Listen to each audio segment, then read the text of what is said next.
Well, hello, I'm David Holmes from homely.com.au, and today we have the pleasure of speaking to Mark Wridgway from RT Edgar in Toorak. Mark's a top 50 agent around Australia, has an extraordinary business there and an incredible market in which he operates. We're going to hear a little bit about his story, but make sure you're hitting the subscribe button below for YouTube. You can follow homely.com.au on there, and also the podcasts are available on Spotify and also on iTunes. Hey, Mark, thanks so much for giving us some time today. It's my pleasure, David. Good to be with you. Mark, you're the director and also auctioneer, senior auctioneer there at RT Edgar in Toorak. We'd love to hear a little bit about your journey, and if we can go all the way back to when you were zipping around in go-karts as well, mate. I think that would be of interest to our listeners. You've obviously got a very competitive nature and a competitive background. That's obviously done you very, very well inside of real estate. But mate, take us back to those days, and there's any accidents. I think that might be fascinating as well. Oh, look, many more than I could possibly remember, but that's a lifetime ago. I'm sort of mid to late 40s these days, and so from a very young age, sort of fresh out of primary school, I think we kind of kicked off, early high school years was when that all started, and he doesn't love sort of running around and driving karts. I'm a typical boy. I think most boys have a bit of a passion for, BMX. I certainly did, racing around the streets on bikes, and that sort of just grew into motorsport. I wasn't much of an animal person, so I prefer internal combustion any day. So it sort of grew from there, and a passion for racing, going fast. Things of all that nature, which is still with me today. I'm only driving my second four-door car in all those years. Having 3 children at the moment, the pressure when the third came to get out of coupes was too much, but look, by the time I was sort of 18, 19, 20, it was all consuming, racing Formula V and Mark Sports, and very brief stint in Formula Ford. It's extremely expensive unless you have a lot of money behind you, or good contacts. And look, for me, that just wasn't the case. But, motor racing is very much a business, as much as it's a sport. Taught me a lot of things, really enjoyed it. But, look, as I said, it's years I wouldn't sort of trade for anything, and probably put me where I am today to some degree. But was that something that your parents were they inspired, or was that they encouraged you to do that heavily? No, not that much. Look, my father passed away when I was 16, unfortunately. So he was always keen for me to get out of karts and he was responsible for me getting to Mark Sport racing, which is more, modified saloons and things like modified sort of sports cars, but full-size cars. It's not that easy. You're allowed to drive without a road license, but it's not that easy to do. I was working at Porsche Cars at the time to sort of fund everything and learn the skills you need to learn to, get things up and running. So, yeah, but look, as I said, it was very much at an amateur level, but it was good fun. And I hope one day when I'm sort of got a bit more free time and the children are off my hands, maybe go back to doing, club racing of some description. I was going to say, do you have any involvement now at all in any of that sort of stuff, or is it something that your kids are? No. Well, look, this business provides a lifestyle that, you can buy some expensive cars, but, certainly operating within the road limits, if you can read between the lines there, but nothing track-wise, no. So. Yeah. Okay. And so that would have set you up, though, I'd imagine, just learning the ins and outs of competition and really some finer points around negotiation and teamwork and all those sort of things. Yep. Real estate later on. Business acumen. It's a very thorough breeding ground for business acumen and all the things that takes. Negotiation, horse trading, competition, sheer willpower. You get a lot of no's, and of course that translates into real estate. Again, if you can't learn to shrug that off, you're never going to be successful in real estate. So that those experiences have stood me in good stead, amongst other things. So, cool. You took on an apprenticeship there, or did an internship with Porsche Cars. That would have been pretty exciting. Was there a bit of a lineup trying to get into Porsche at that time? Was that something that you had targeted for a while?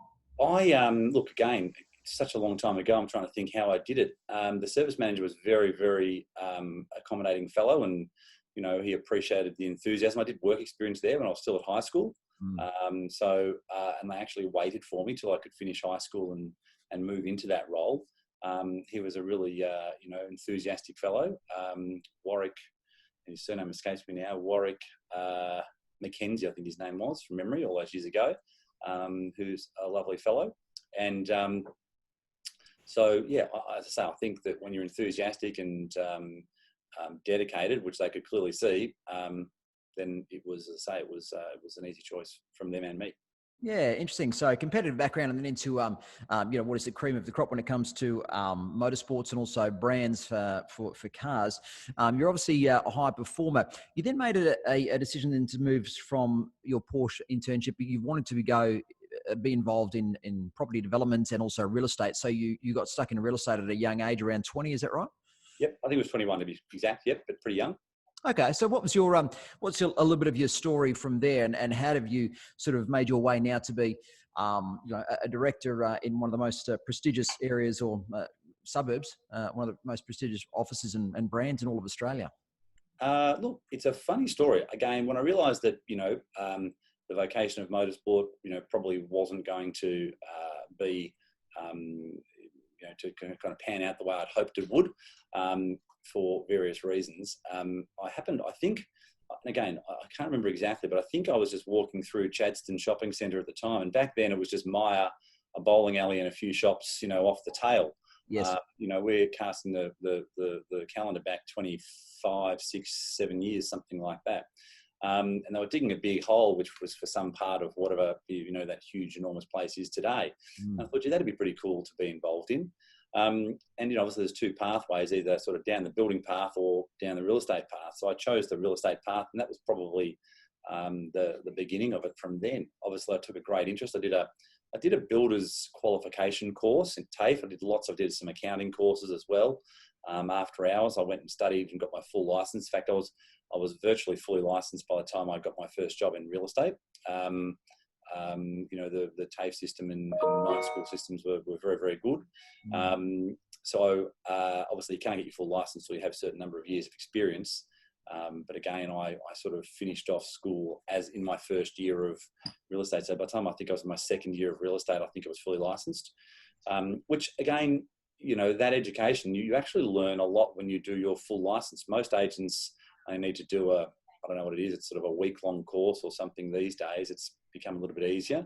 Yes. Mine took about 2 years part-time after hours. It was quite, about 4 hours attendance a week and then another 4 or 6 hours of homework a week to cover all the modules to be fully licensed. But you do learn a lot, and that skill set has taught me, those years at school had taught me a great deal, which, again, even today stands in really, really good stead. So education is pretty important, and it's helped. Do you think as an industry we've made that a little bit easier to get those licenses, and we should perhaps have a little bit more gravitas or a bit more importance around the education and the training inside of that? Look, I think so. Look, there's a great deal more external training now. You've got, great trainers, and I've been exposed to many of them. We have Wayne Goodings in our office that works with us at the moment, but Josh Fagan's been a pretty big influence in my life. Michael Sheargold again from the early years. The various other sort of one-on-one trainers that probably have the most influence that in my years way back when I was with Bennis and McKinnon many years ago. So I think that does stand you in good stead. Because again, vendors can tell whether you know your stuff or not. And again, I think that's the key to being successful. List and last, sell and sink, I think is the saying, but however you want to express it. Helping your clients achieve their goals is the only way you can achieve yours. Yeah. So always remember that. And that'd be my advice to other clients. If you remember that you're here to serve, you can always have good aspirations and be very ambitious, but the only way to achieve your goals and realise that ambition is to help your clients achieve theirs, and it's really that simple. Now, of course, the actions of going through and achieving that are more complicated. But look, if you have that simple enough philosophy, I think you'll go a long way. So the success and actual making money is more of a symptom or a byproduct of providing value or creating value for your vendors. Becoming the trusted advisor, David, and I think with the base that I work in, I probably should know these numbers a little bit better, but 40 to 50% of my clients are builder/developer type clients. They're repeat business, people I do business with year in, year out. Sure. And they always, and again, it's not always, you're not actually doing something that's dollar productive. Sometimes it's look at this site, Mark. A lot of time I'll provide them the opportunities, do the assessment, do the analysis, package it all up. We make $1 on the way in to sell for that vendor, who wants to, realise their sale that might be suitable for development. And then again, guide the client who's putting all the money in, or clients, and there's a lot of syndication goes on. Obviously package that all up, create value, and sell it for them on the way out. And so, as I said, developers' goals are to make money, obviously, and to create a great product. And most of the clients we work with in these parts have good brand names and want to protect that brand name. I do a lot of work with the likes of Rob Mills and Chris Doyle from an architectural point of view, right. Paul Conrad, various others. I mean, there's many, many others I work with. And of course, key developer clients like, Austin Ray, RT developers, and, Delta Group and so forth. I mean, there's a huge spectrum of them, but brand-wise, that's pretty important from that perspective as well. So, touch base on, yeah, sorry. No, go on, Dave. Just a sec, can we just touch on some of that relationship building that you do? Because when you speak about your clients aren't just mums and dads who are moving and going in and out of the area. You're talking about builders and developers, very corporate style relationships that you've managed there. I'd love to get your take on some relationship maintenance side around that. How do you get those sort of clients? How do you maintain those? Because a lot of the agents that we would work with and that you would see in typical real estate agents would sell a property for someone and then may never see them again if they move out of the area. But I love your idea that you've sort of got clients for life. And watching one of your videos there, I noticed that one of your testimonials had someone that you'd sold around about 13 to 15 properties for. That's an extraordinary relationship to maintain over time. And when you say trusted advisor, that is obviously the key barometer for that. Yeah. I think that might have been, that was in just one development for that particular client. I think that was my 5th or 6th with that particular client. So right. I think my number one client I probably sold 70, 75 properties for. In fact, we've got the last 2. We're just about to launch this week in Kooyong Road in Toorak. So again, it's probably 40 to 50% of my client base is that builder developer type client. And again, it's a bit of a unique space, having had the inclination to do that. I've done a fair bit of property development personally over the years. It's a pretty high risk industry and takes a fair bit of cash flow and what have you. But having had that experience, it's a space that I'm very familiar and I can work in that space. There's not many agents who can. There's only 1 or 2 in my area that can, amongst, several thousand sort of operate in and amongst Stonington, and particularly at the high end. So it's important to listen to people. So listening to the buyers, because ultimately they're the ones that have got to write the check. But look, that is only about, as I say, maybe a little less than half my normal client base. Normal, as you might call it, mum and dad real estate makes up, 50 to 60, at least 50%, maybe even 60% of our normal day-to-day, or my normal day-to-day operations. And again, it's the same philosophy. They have, it's a matter of keeping in touch gently, and no one wants to be necessarily pestered. And high net worth people, again, happy to call you when they want you, and happy to hear from you when there's something relevant. So that contact needs to be relevant and perhaps timely. So we send out a weekly email, which they can and can't read. I find that most people just want to hear about results. So sale announcements pretty typically are the most popular. Yes. But again, it's only when things that are relevant to them. And again, if you've built that trust over many years, when it comes time to sell, they'll ring you and say, hey, what do you think? And again, the other bit of advice I'd give to some of the other listeners or agents out there is always do the right thing. A lot of agents will say, no, sell now. Now's the right time. But, if you do that enough times, you'll lose people's trust, because as time passes, give genuine advice, use a basis for that. I'm a big advocate of, I follow economics, I follow politics pretty closely. Much as my wife's sort of is less enthusiastic about those topics. I spend a bit of time screaming at the TV from time to time, like I'm sure a lot of other passionate, economic and political observers do. But that gives you relevance about what's happening. I mean, particularly at times like this, times of crisis, everyone's been saying, well, what's going to happen? I mean, these are unprecedented times economically. That has an influence on markets, stock markets. I mean, you can see the ride that's had over the last 2 or 3 months. That's record-breaking stuff. Ironically, over the years in the GFC, we saw, dramatic price fluctuations in our market. It varied a bit for different property segments and different demographics, but still it was pretty wild, right? We're not seeing that as much now.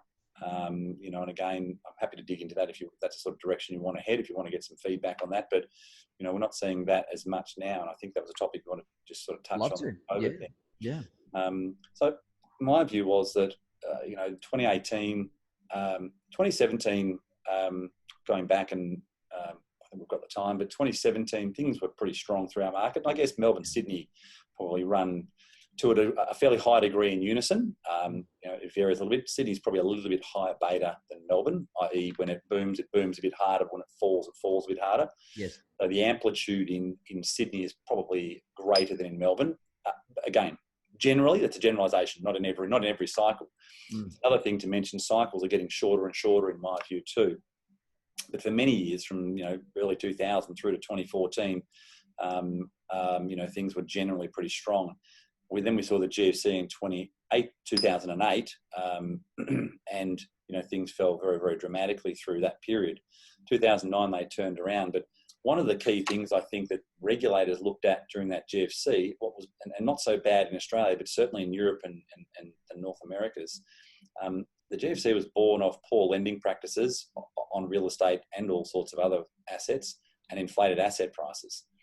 So when you look back at the more recent time, and I'm coming to answer your question about the COVID thing in our area, it's getting there slowly. 2017 was a very strong year. 2015, 2016, 2017, I mean, things were going up at 15, 16, 17% per annum, which is an unsustainable rate of growth from a property perspective. So late 2017, the regulators did three things. The one that most people wouldn't necessarily know about was they put a 7% mandatory qualification floor for all new loans in December 2017. That was step one. That was done by APRA. Number two was they put the foreign investor stamp duty surplus on. Yes. Again, which Kelly O'Dwyer had chaired a committee for 2 years. Really, it was probably aimed more at the Chinese, because the Chinese were buying so many other properties. Whether you want to call it foreign or whatever, it was, again, certainly I think that Sydney and Melbourne, it was aimed at that market, even though people don't mention it, regrettably, because they're lovely people. But I think that the third thing was the announcement of the Royal Commission. So really, through 2018, the government wanted to engineer, or APRA more importantly than the government, wanted to engineer an orderly decline in property prices, which by and large they achieved with those three measures. I think that the Royal Commission was the third one that wasn't necessarily engineered, because they were dragged to doing that. The effects of which, obviously, that 7% qualification floor kind of, reduced people's borrowing capacity by anywhere from 10 to 15%, depending on the economist you speak to, which created that orderly decline in prices. So it was a lot of mini credit squeeze. Obviously, the Royal Commission forced the banks to look a little bit at their practices and processes internally, bearing in mind that they wanted to avoid overinflated assets and poor lending practices. And obviously, I think it was a community demand or a community expectation that something be done about the amount of foreign investment, pushing first home buyers and other parts of other home buyers out of the market. So the regulators addressed all those things. So through 2008, there was an orderly decline all the way through to about August, September. Not wanting to engage in any kind of political debate, but the areas we work in are very liberal coalition seats. I mean, I think we live in Higgins. It's one of the safest liberal seats. So again, not wanting to get into a political debate, but the people here, that's the way they vote. Yes. The Labor Party had some pretty strong policies, or arguably radical. I wouldn't like to use that term, but they were pretty strong, removing negative gearing, capital gains tax, concession removals. Not so much the share, imputation credit, removal of imputation credits. Yes.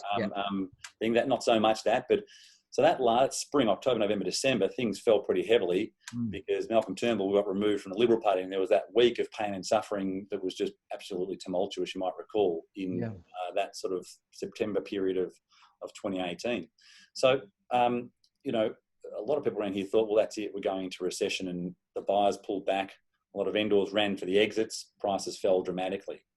So that really affected the inner suburbs more. I've got friends who work out at sort of Berwick Way, Glen Waverley. They didn't feel that impact as much. We had price falls upwards of 20% in some areas, in some particular types of properties.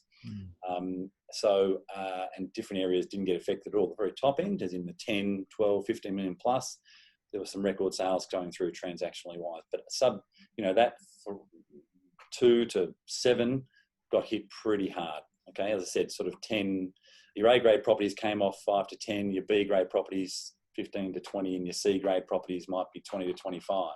Wow. I think Sydney had something similar. I don't think the COVID crisis is going to affect these areas as much as it's going to affect people maybe in the sort of outer suburbs. We live in this 10K bubble, so I can only talk to my market, not necessarily markets outside of that. But we're very in touch with that. We haven't seen, although our revenues have been down and our number of sales have been down, significantly, prices haven't moved dramatically at all. We've had 1 or 2 what we might consider poor prices. We've had 1 or 2 what we might consider very strong results. But by and large, they've been within the spectrum of what, you would normally call reasonable expectation or market value in our view. And again, my only understanding for that is that the stimulus is obviously there, and interest rates have come off. They're probably, half what they were a year and a half ago. I think we had 1.5% from the Reserve Bank since then. So, and of course, they're pushing rates down to sort of early to mid 2% range. So look, I said, we haven't found there's been too much of a hit so far. Although we certainly have people making offers as though, we are back in some kind of recession or depression. Yes. Do you see that hit coming? Look, I personally, as I said, volumes are low. And I think that there's been, through 2018, there was that economic downturn. May 2019, there was no change in government. So we had a reversal in the market. And I probably should have mentioned that before, when we sort of saw property prices fall dramatically through that, second half of 18 and early 19. Nothing happened because we were waiting for the election. Again, remember, always conscious that we're talking about my market. Yes. Bonington, Burundara, East Melbourne market. So the election came and things turned around very strongly. Again, we saw prices rebound. Apparently, that was the strongest rebound, I'm told, from the economists for 20 years. I didn't quite see it that way, but definitely there was strength in the market, no question. So there's been, and I think they had the bushfires through the early part of 2020, which was tragic. I mean, just harrowing sort of tragedies. But, at some point, I think you've got to look back. People are saying, well, I've been wanting to move for 2 years. There's a lot of pent-up demand for natural reasons. Some people had a third child, need a bigger house. Knees are crook, or need to downsize into something smaller. So there's natural reasons people move. I just don't think that, I think a lot of people have been putting it on hold for a very long period of time. So I think you're going to see that normal buyer-seller balance. I certainly think you'll see volumes pick up later in the year come spring. How that plays out is difficult to know, but there's strong demand when things are priced right. And I haven't seen any sign of any distressed sellers. As I say, I suspect you might see that in more the outer suburbs than in these inner suburbs. Certainly we're seeing that from the buyers. There is lower offers being made, which is a little bit frustrating, but until that sort of points to a dramatic reduction in values, those are going to be bypassed. I want to talk about those cycles. We are finding there are people stepping up and, meeting the vendor's expectations. Absolutely. And, with a bit of good negotiation, as I say, transactions are happening, give or take in the price point you would otherwise expect. Again, there's always been the odd strong one at the top end. There's been the odd weak one, perhaps at the bottom end, but by and large, things are transacting in and around similar prices as last year. Will always be anomaly sales. Cycles. You mentioned that cycles that your gut feel is that they're getting shorter. What do you put that down to?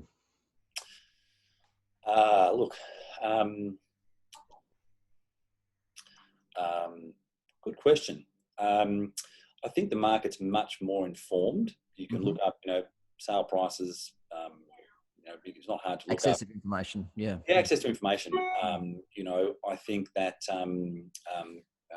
increasing population, the world itself is probably more dynamic than 20 years ago. I don't think anyone can argue that's not the case. So I suspect there's a byproduct of that instantaneous information. People react faster. There's more knowledge, and so people perhaps, world events are more dramatic. We haven't had a pandemic for 100 years. Again, as I said, I think that political outcomes are probably a bit more dramatic these days. People perhaps are used to doing a bit more, people responding more to other things. I mean, my mother still lives in the same house I was born in. So Yes. And that's not uncommon for people who are age group. And do you think people's financial knowledge it has come leaps and bounds as well? I mean, people now understand the power of money, how they can actually lend equity inside one's own property and assets and those sort of things. That sort of information you might have had to go and see a financial advisor for 30 years ago. Now you can jump on Google and find as much information as you need to make a reasonably informed decision. Yeah, that's true. And look, I think you'd have to, again, you can't look back in the last 100 years and find interest rates at this level. So again, that has a dramatic impact on people as well. So the cycles, as I say, getting shorter and shorter due to the extreme nature of life these days, which is just evolving all the time. One thing you said off, we had a little chat just before we started here today, and a couple of things you mentioned, Mark, probably just moving the conversation in a different direction now, were goals. And you said a really good statement, and it was people overestimate what they can achieve in 12 months and heavily underestimate what they can actually achieve inside of 3 years. You're inside the top 50 agents across Australia often. Was it a goal to be inside the top 50? Has that just happened as a result of offering a stronger performance as you possibly could, or how does that look for him? Good question. It was never a goal for many years. I think that the Red Top 100 has only been around for 9 years, 8, 9 years, something along those lines from recollection. And it wasn't until sort of year 2 or 3 I sort of heard about it, and the executive assistant I had at the time sort of said, "Hey, you should go into this." So no, not really. No, it's a nice accolade to have, but it's not on my goal sheet. No, to be top 100, no, or top 50. Okay. Be. So, as I said, it is nice, and it's not something I kind of, in the back of your mind, I guess, yes, to be honest, it probably is, but it's not something that's, critical to me. So underestimate what you can achieve in 12 months and, overestimate what you can achieve in 12 months and underestimating what you can achieve in 3 years. Someone who's in the industry now might have been in here for a couple of years, or maybe they're in their first 12 months. The importance of goals, and not just goal setting, but what sort of goals would be important to set, and how important is it to play for the long game, not just have those short-term goals? Everybody wants to be the, quintessential $1 million agent, as we is promoted so heavily in our industry. But how do you look at those goals, and what should you be setting up for 3 years? As I mentioned before, the key ingredients are the most successful agents in this industry are the ones that build and maintain relationships.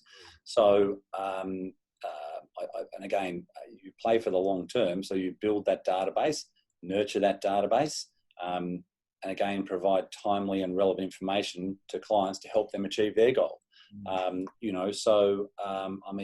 There's some people who do that exceptionally well, the likes of James Tostovan. I mean, again, I could only dream of keeping up with his sort of pace. Yes.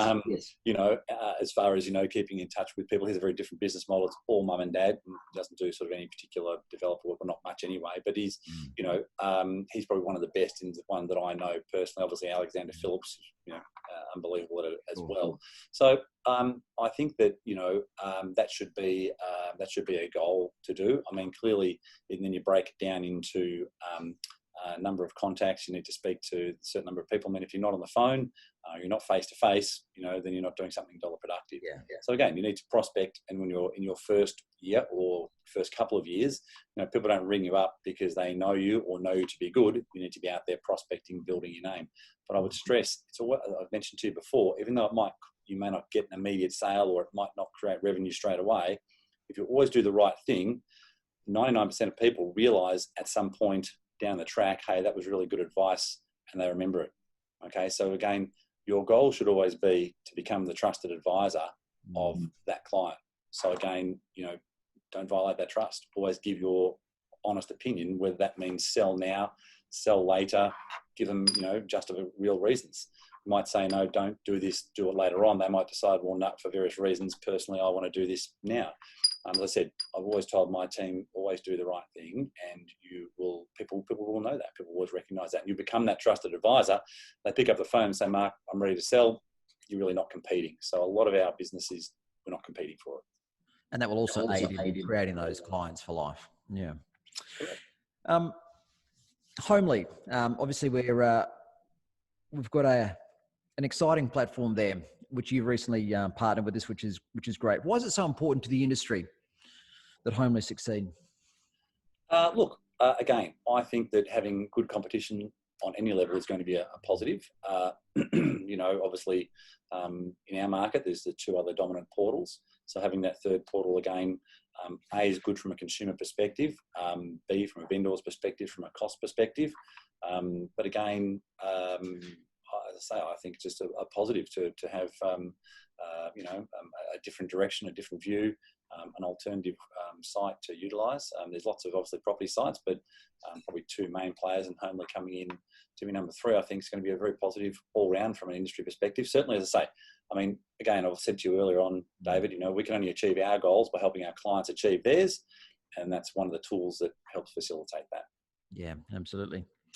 Mark, thank you very much for your time today. You hinted earlier at politics and a few things that you have a passion for. We're going to see any big announcements any stage of the future. What's next for you? Me? No, look, more of the same. So no, nothing particularly earth-shattering, I can tell you in the short term. Call me in a year, might have something a bit more earth-shattering for you. But from our perspective, look, it's a matter of we're just very focused on achieving all our goals and objectives. And as I say, coming out of this, there are going to be some people who will need our help and guidance. And so we're very focused on that. So true. Hey, Mark, thanks so much for giving us time. We look forward to catching up again, maybe some earth-shattering news next time. Terrific. Thanks for having me, David. Have a good day. Thanks,